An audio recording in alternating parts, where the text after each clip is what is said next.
તો રાજકોટમાં આમ આદમી પાર્ટીના પૂર્વ ઉમેદવાર નંદિની બોસમિયાનો આપઘાત આગમન રેસીડેન્સીમાં પોતાના ઘરે ગળે ફાંસો ખાઈ જીવન ટૂંકાવ્યું છે।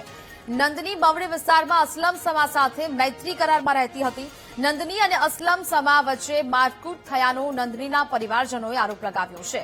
નંદનીની હત્યા કરવામાં આવી હોવાનો પણ પરિવારજનોએ આક્ષેપ કર્યો।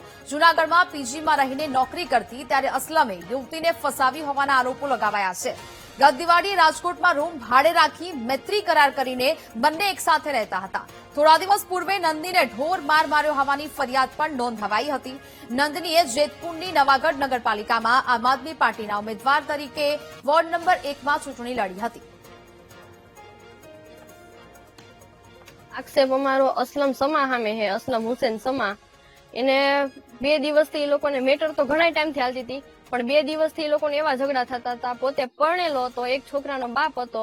એ કે હું અહીંયા જઈશ મારી ઘરવાળી પાસે। એની મમ્મી અને એની બેન ઘટી ફોન કરીને એમ કહેતી હતી કે તું અહીંયા આવ। એની ઘરવાળી અહીંયા હતી ને કે તું એની પાસે અહીંયા આવ।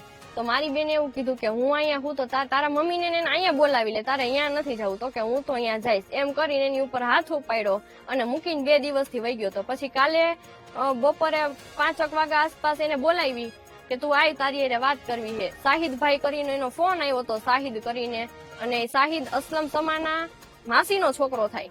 એને એમ કીધું કે તમે અહીંયા આવો વાત કરવી। પછી અસલમ પાસે એના માસીના ઘરે વાત કરવા ગઈ, શાહિદનો ફોન આવ્યો હતો એટલે। પછી અહીંયા હું વાત થઈ હું નહીં અમને કઈ ખબર જ નથી। એને આવીને ગળા ટૂંકો ખાધેલો હે કે એને મારી નાખેલી છે અમને કઈ ખબર નથી।